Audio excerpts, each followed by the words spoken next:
More people today fear being alone than fear dying. That's not just a dramatic line, it's a fact supported by research.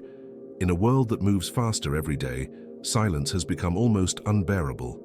We sleep with noise, we eat with screens, and we walk through life surrounded by people, yet more isolated than ever. But not the Stoics. They walked into silence willingly. They chose solitude not as a punishment, but as a teacher. They found clarity not in noise, but in stillness. In a society where loneliness is seen as a disease, the Stoics embraced it like medicine. Have you ever sat in a room alone and felt like the silence was screaming at you? Like every ticking second reminded you of what, or who, was missing? What if I told you that this silence, this discomfort, might be the door to something deeper? What if the very thing you've been running from is the path that leads you home? Marcus Aurelius, one of the most powerful emperors in history, wrote in his journal almost every night, not to impress others, but to understand himself. Alone in his tent, surrounded by war and uncertainty, he found strength in solitude. His words weren't meant for fame, they were conversations with himself, a way to remain centered when the world around him was spinning. And that's what we're going to explore today. In this video, I want to share with you 11 timeless reasons why Stoics, people who lived through war, exile, slavery, and loss, did not fear being alone. In fact, they embraced it. These aren't abstract ideas from dusty books. These are real practical insights that help them stay grounded through unimaginable trials, and can help you too, especially if you're going through a divorce, a job change, a move, or just a season where the noise has faded and all you're left with is you. I promise you, by the end of this video, you won't just understand why the Stoics valued solitude. You'll start to see your own loneliness with new eyes. Not as something to avoid, but as something to befriend. But first, I need you to do something simple. Take a deep breath. Let it out slowly. Allow yourself to be here, fully here. This next half hour is not about performance, achievement, or distraction. It's about presence. Let's begin with the first lesson, and perhaps the most misunderstood of all, why solitude, far from being empty, is where you finally begin to meet yourself. They say solitude is empty, that it's a void we fall into when life takes something or someone away. But the Stoics saw it differently. They believed that solitude isn't a void, it's a mirror, and what you see in that mirror depends on how willing you are to look. People look for retreats for themselves. In the country, by the sea, in the mountains, Marcus Aurelius wrote, but the greatest retreat is in your own mind. He wasn't romanticizing loneliness.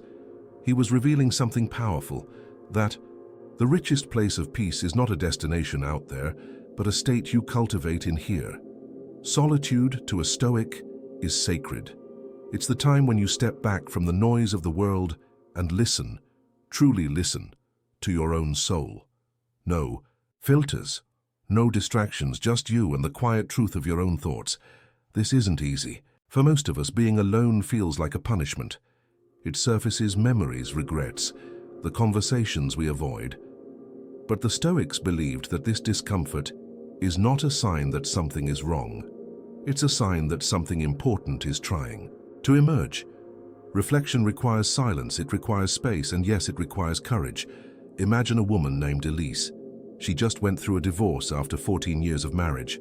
Her kids are grown, the house is quiet, and the evenings stretch out like a sea of silence. At first, she filled the space with TV, social media, anything to escape the stillness. But one night, she turned everything off. She made a cup of tea, sat by the window, and wrote her first journal entry in years. It wasn't profound, it was raw, messy, unsure, but it was real. For the first time in months, she stopped running and faced herself.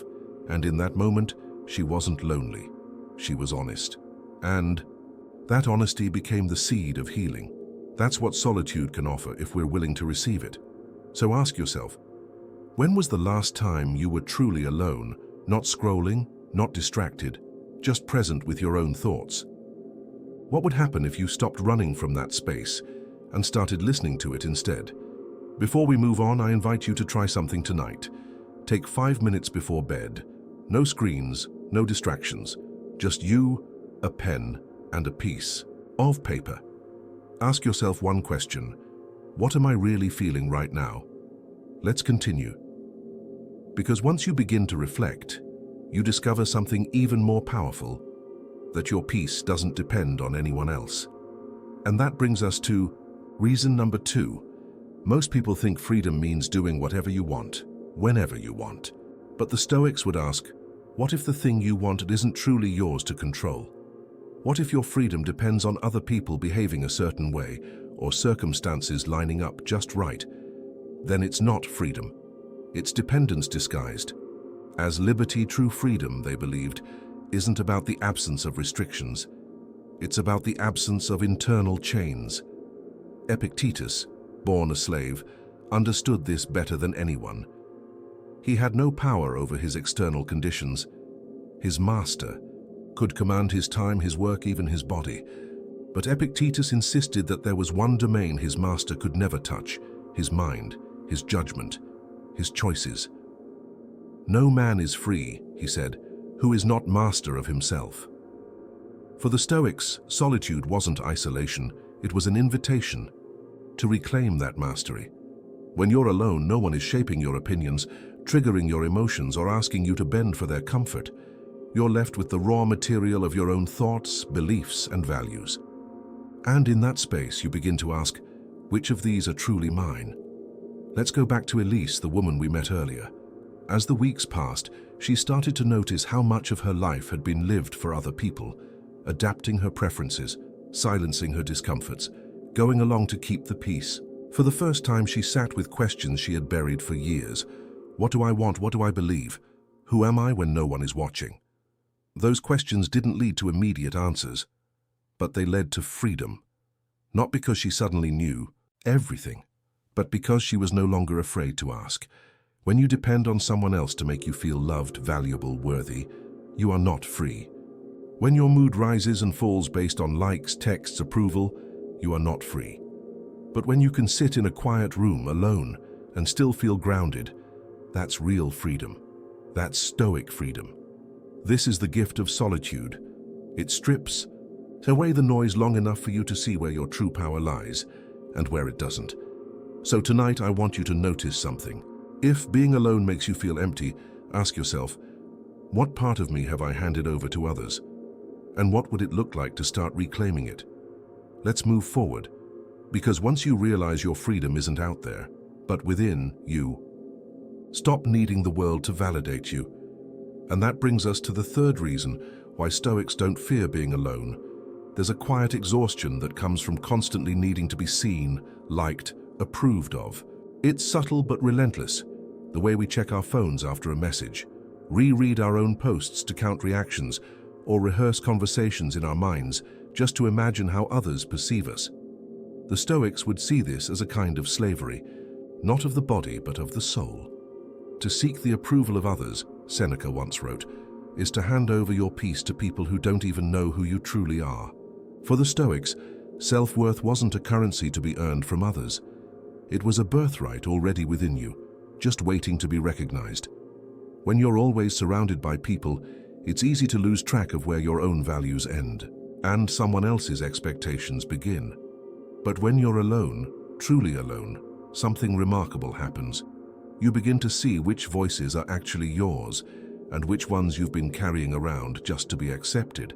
This is why solitude is so powerful. It breaks the habit of performance. It silences the applause long enough for you to ask, without their praise, who am I? Without their opinion, do I still matter? Imagine a man named Daniel. He's in his 40s, recently left his high-paying job after years of burnout. At first he felt proud, then quickly, deeply uncertain. Without his title, his meetings, his metrics, he felt invisible. But after a few weeks of solitude, of journaling, walking, sitting without distraction, he began to realize that his value had never come from his job, only from his willingness to show up each day with integrity. That realization didn't come from someone telling him. It came from being still long enough to remember it. That's the kind of validation that doesn't fade. Because it doesn't come from the outside. When you no longer chase validation, solitude stops feeling like rejection. it starts to feel like home. You begin to enjoy your own company, not because you think you're perfect, but because you finally see that your worth isn't up for debate. Here's something you can try. The next time you do something kind, brave, or honest, don't tell anyone, just let the moment belong to you. See how it feels to validate yourself, quietly. Now let's go deeper, because solitude isn't just a space for reflection and freedom. It's also a place of discipline, a kind of mental gym where the Stoics trained their minds daily. And that brings us to reason number 4. We train our bodies in gyms, we train our skills in school. But how often do we train the mind? Not to be smarter, but to be stronger. For the Stoics, solitude wasn't just a break from the world. It was a battleground, a place where the real work of self-mastery began. In silence, there's no applause, no one to impress, nothing to distract. And that's exactly what makes it powerful. Epictetus used to say, "Don't explain your philosophy, embody it." But how do you embody something unless you first face your mind without filters? Solitude to the Stoics was the testing ground, the arena where thoughts are examined, emotions are observed, and false beliefs are burned away. Think of the mind like a wild horse. Left alone and untrained, it runs toward panic, distraction, and craving. But given time, patience, and consistent practice, it learns to listen, to stay, to hold steady in the face of discomfort. In solitude, you start to notice the stories your mind repeats, the fears it clings to, the judgments it makes automatically. Most of us live at the mercy of these patterns without even realizing it. But the Stoics knew. Awareness is the first step to freedom, and awareness begins in silence. Let's return to Daniel. A few weeks into his solitary mornings, he began to notice a pattern. Each day, around 8 a.m., he would feel a wave of anxiety, not from anything real, but from the absence of structure. For years, his calendar dictated his worth. Meetings gave him purpose. Deadlines gave him momentum. Without them, he felt untethered. But instead of panicking, he sat with the discomfort. He wrote about it. He watched it rise and fall like a tide. And slowly, the anxiety began to lose its grip. In its place came a quieter strength, a confidence not built on productivity, but presence. That's mental training. Solitude forces you to confront what's unsteady inside you, and gives you the space to build something stronger in its place. You don't need to disappear into a mountain cave to do this. You just need intention. Try setting aside 10 minutes a day with no goal except to observe. No music, no agenda. Just sit and notice what your mind does, not to judge it, just to see it clearly. The Stoics trained this way daily because they knew that in the storms of life, an untrained mind becomes a liability, but a steady mind becomes a lighthouse. Now, let's move on. Because once the mind begins to steady, something surprising happens. We realize how little we actually need to feel fulfilled. And that leads us to the 5th reason Stoics don't fear being alone. We've been taught to equate more with better, more friends, more plans, more stimulation. But the Stoics flipped that idea on its head. For them, simplicity wasn't lack. It was luxury. Not a poverty of experience, but a refinement of it. To be rich, said Epictetus, is not to have more, but to need less. In solitude, the noise of modern life fades, and in that stillness, the small things begin to shine. The sound of wind through a window, the warmth of a morning cup of tea, the feeling of breath filling your chest. What once seemed insignificant becomes profound, not because the world changed, but because your attention did. The Stoics trained themselves to see beauty in what is already present, rather than chasing what is always just beyond reach. And solitude, by stripping away the unnecessary, helps us return to the essential. Think of Elise again. As the weeks passed, she stopped filling her evenings with background noise. Instead, she created small rituals, lighting a candle while she read, walking without her phone, cooking simple meals in silence. At first it felt awkward, then peaceful, then sacred. She began to realize that her deepest contentment wasn't waiting at some distant milestone. It was already there, waiting to be noticed. This shift is powerful, because once you stop needing constant novelty or entertainment, loneliness transforms. You're no longer starving for connection. You're savoring presence. This is why Stoics valued simplicity so deeply, because it sharpens perception, it frees the heart from craving, and it opens the door to joy that isn't dependent on circumstance. Try this. Today, choose one ordinary activity, drinking your coffee, washing your hands, walking to your car, and do it with your full attention. Not to turn it into something dramatic, but to see if in its quiet simplicity there is something you've been missing. Because the truth is, it's not more that we need, it's meaning. And sometimes, meaning hides in the places we rush past. Let's move forward. Because when you begin to find richness in your own quiet experience, something else becomes easier. Letting go of the need to be understood by everyone. Which brings us to reason number 6. Most people are haunted by what others might think.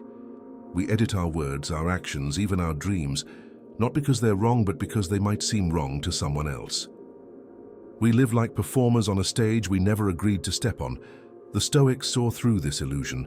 What upsets people, Marcus Aurelius wrote, is not things themselves, but their judgments about those things. And often, the judgments that weigh heaviest on us don't even belong to us. They're echoes of others, and parents, peers, strangers on the internet, bouncing around in our minds until we mistake them for truth. Solitude, to the Stoics, was a kind of shield. Not to isolate themselves from society, but to reset their compass. To step away from the crowd long enough to remember whose voice matters and whose doesn't. When you're alone, something strange happens. The constant mirror of others disappears. No one is watching, no one is reacting. And in that absence, you get to ask, without anyone around to judge me, do I still feel ashamed? Without applause, do I still feel proud? This can be uncomfortable, but it's also clarifying. Let's return to Daniel.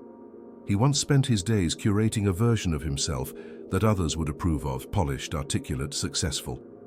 But in his solitude, that image began to dissolve. What remained was raw, uncertain, real. And slowly, he began to accept that not everyone would understand his choices. Not everyone would approve. And that was okay, because he wasn't living for everyone. The Stoics understood that peace doesn't come from being liked. It comes from being aligned with your own principles, your own nature. And solitude is where that alignment is refined. Imagine how different life could feel if you no longer needed others to validate your path. If you could walk into a room, not wondering who's watching, but knowing quietly that you're proud of how you walk. That's Stoic resilience. Not cold, not arrogant, just free. Here's something you can try. The next time you catch yourself worrying what someone might think, pause. Ask yourself, does their opinion change what's true for me? And if not, why am I giving it so much power? We move now to something deeper still. Because as you let go of social judgment, you become better prepared to face life as it comes, not as you wish it would be. And that brings us to reason number 7. Most suffering, the Stoics believed, doesn't come from what happens. It comes from our resistance to what happens. We argue with reality. We replay what should have been. We wish the moment were different. And in doing so, we multiply our pain. But what if the pain is only part of the story, and the rest is something we're adding? The Stoics practiced what we might call radical acceptance, the willingness to face life exactly as it is, without flinching. Don't demand that things happen as you wish, wrote Epictetus, but wish that they happen as they do happen, and your life will go smoothly. This isn't resignation, it's clarity. A Stoic doesn't accept everything because they have no choice. They accept because they understand that peace comes not from control, but from cooperation with reality. And nowhere is this acceptance more tested than in solitude. When we're alone, there's no one to distract us from the truth. The silence exposes everything we've been avoiding, the loss we haven't grieved, the failure we haven't admitted, the change we haven't accepted. But in that exposure, there's an opportunity to stop resisting and start receiving. Take Elise. She had been fighting the end of her marriage long after the papers were signed. In her mind, she replayed every moment, what she could have said, what he should have done. But one night in her solitude, something shifted. She whispered to herself the words she'd been avoiding for months. It's over, and it's okay. Not because it was painless, but because it was real. That moment didn't erase the grief, it transformed it, from something she carried in shame to something she could carry with grace. Acceptance doesn't mean you like what happened.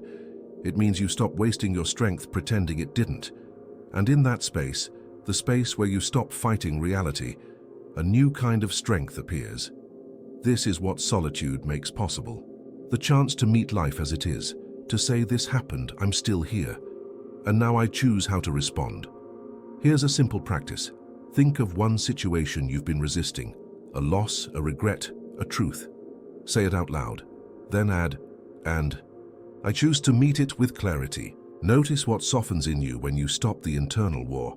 As we continue, notice how acceptance creates presence, because once we stop resisting the moment, we can finally enter it. And that brings us to the 8th reason Stoics are not afraid of being alone. We often confuse being alone with being abandoned. The house is quiet, the phone stays silent, and suddenly we feel as if the world has forgotten us. But the Stoics didn't see solitude as a void. They saw it as an arrival, a return, not a loss. Presence for them was not about doing something extraordinary. It was about being fully engaged in the ordinary, not lost in the past, not anxious about the future. Just here, completely. Here, Marcus Aurelius, during his long nights in military camps, would write notes to himself about the importance of this very presence. Do everything, he said, as if it were the last thing you were doing in your life. Not to be dramatic, but to be fully awake. This is the quiet miracle of solitude. It trains the mind to stay, to notice, to absorb life as it is unfolding, rather than constantly reaching for what's next. For most people, loneliness feels like a gap, something missing. But presence turns that gap into space. Space for breath, space for awareness, space for truth. Daniel, in his new solitary mornings, began practicing what he called just noticing.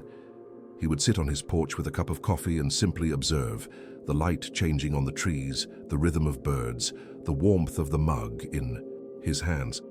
He wasn't meditating in the traditional sense, he was simply existing without commentary. And in those quiet moments, the ache of loneliness began to dissolve, not because someone had arrived, but because he had. When we're fully present, even being alone becomes full. Every detail becomes more vivid. The mind stops racing. The body softens. And we realize what we were calling loneliness was often just a lack of attention. You don't need a retreat or a practice mat to begin. Just choose one moment today, brushing your teeth, standing in the shower, taking a step, and give it your complete focus. Notice how different the ordinary becomes when you're actually inside it.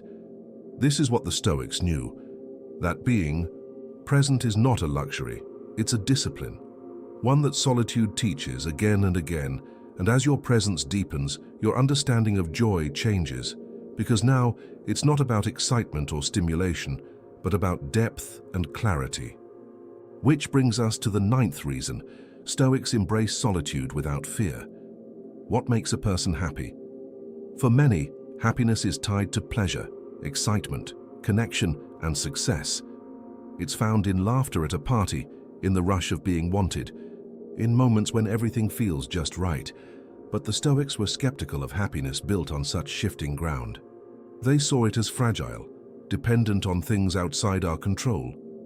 So they redefined happiness entirely. To the Stoics, true happiness wasn't about fleeting pleasure. It was about alignment, living in harmony with nature, with reason, and with your highest self. It wasn't loud, it wasn't showy. It was quiet, clear, steady. Epictetus said, "Happiness and freedom begin with a clear understanding of one principle. Some things are within our control, and some are not." That understanding is the cornerstone of Stoic joy.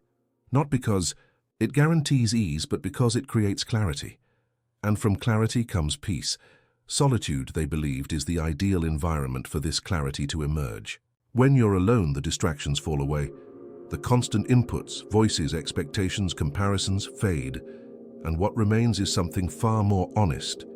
Your values, your breath, your reality.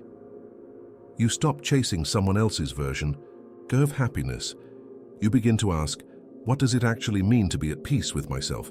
Elise, in her own journey, began to discover this shift. She had once defined happiness through her relationship, her social life, her schedule. But in solitude, those definitions dissolved.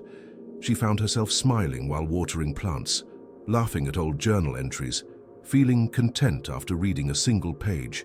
No audience, no performance, just presence, and the quiet joy that came with it. This isn't the kind of happiness that shouts. It doesn't depend on things going right. It's the kind that stays with you even when life is hard, because it's not built on outcomes. It's built on awareness. Try this. Instead of asking yourself, am I happy? Ask, am I clear? Am I living in alignment with what matters most to me? That's the kind of question that reveals a deeper kind of joy. The Stoics weren't chasing happiness. They were practicing it, moment by moment, breath by breath, in the stillness of their own presence. And as that presence deepens, time begins to slow. And you realize slowing down isn't falling behind. It's finally catching up to yourself. Which brings us to the 10th reason Stoics are not afraid of being alone. In a world that idolizes speed, fast decisions, fast progress, fast everything, choosing to slow down can feel like falling behind. But the Stoics saw slowness not as weakness but as wisdom, because only when we slow down can we see clearly, and only when we see clearly can we live wisely. Slowness to the Stoics was not laziness, it was intention. It was the art of doing, one thing at a time, on purpose, with full awareness. Marcus Aurelius reminded himself, if it is not right, do not do it. If it is not true, do not say it. Such clarity of action requires a pace that allows reflection, a mind not rushed, not reactive but measured. And where do we learn that pace? In solitude. When you're alone, there's no one pushing you to hurry, to keep up, to move on. Time stretches, silence expands. At first, that space can feel uncomfortable, even threatening. But over time, it reveals something deeper. The rhythm of your own life, undistorted by the noise of others. Daniel, who once lived on tight corporate schedules, found his first slow afternoon to be almost unbearable. He kept checking his phone, searching for tasks, trying to reintroduce urgency. But eventually, with nothing demanding his attention, he began to settle. He read without glancing at the clock. He walked without headphones. And for the first time in years, he felt the difference between movement and momentum. Slowness is how we return to ourselves. It's how we notice the subtle shifts in our thoughts, the quiet messages from our bodies, the small joys hidden in the ordinary.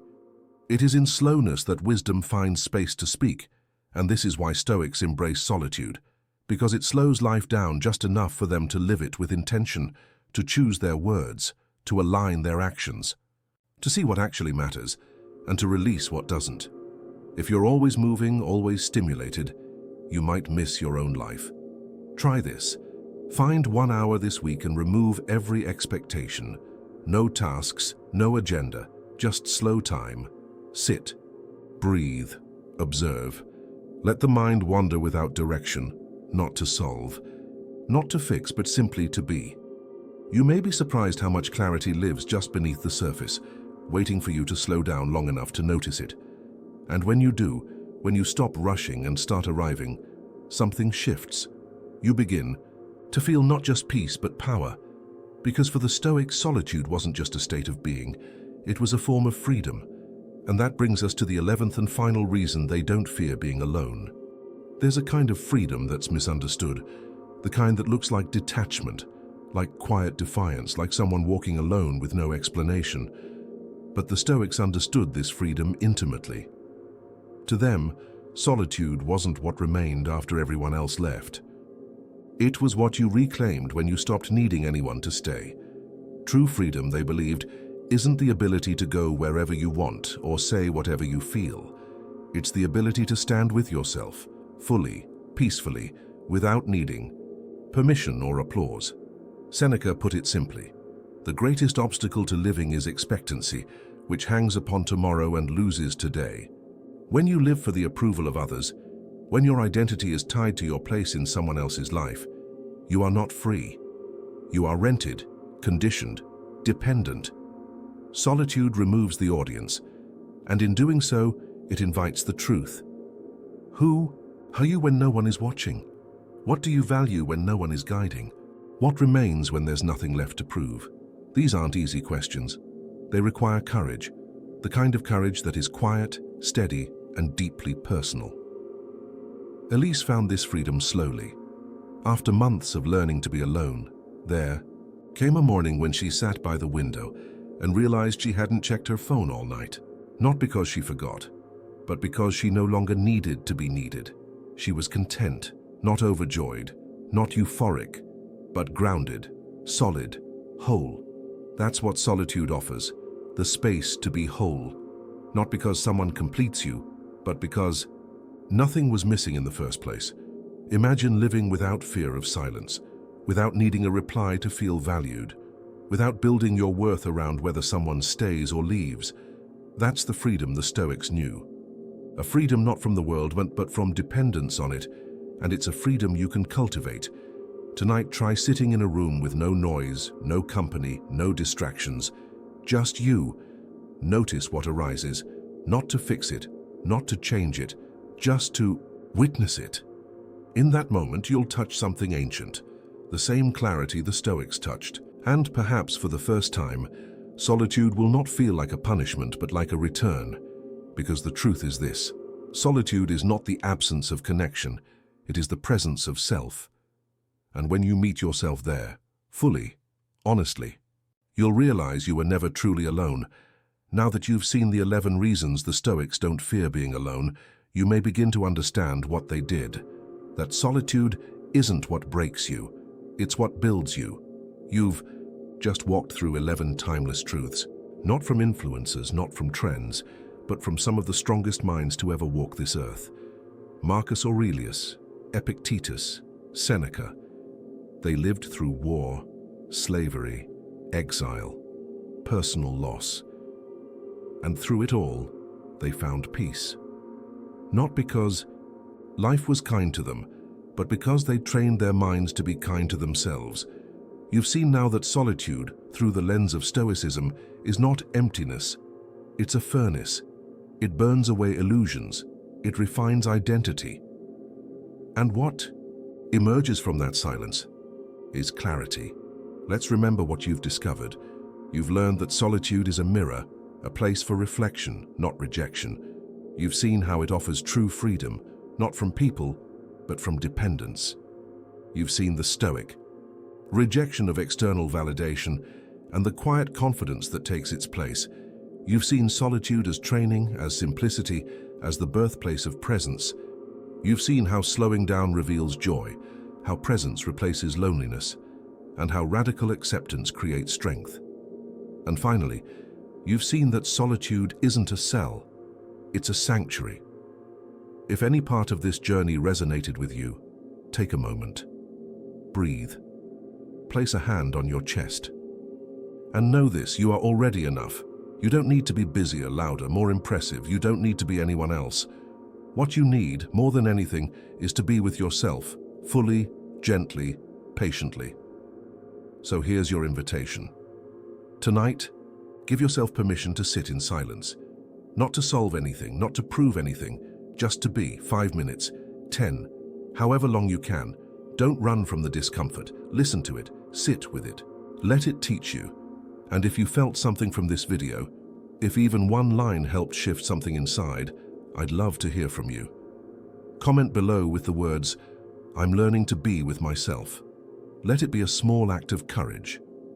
A declaration, a beginning. And if you'd like to keep walking this path, the path of strength, presence, and healing through Stoic wisdom, subscribe to this channel.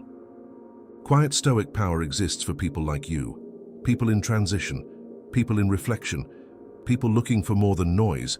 We're not here to shout. We're here to remember. And remember this: solitude is not the absence of something. It is the presence of everything you need. The world may be loud, but your power is quiet. I'll see you in the next video.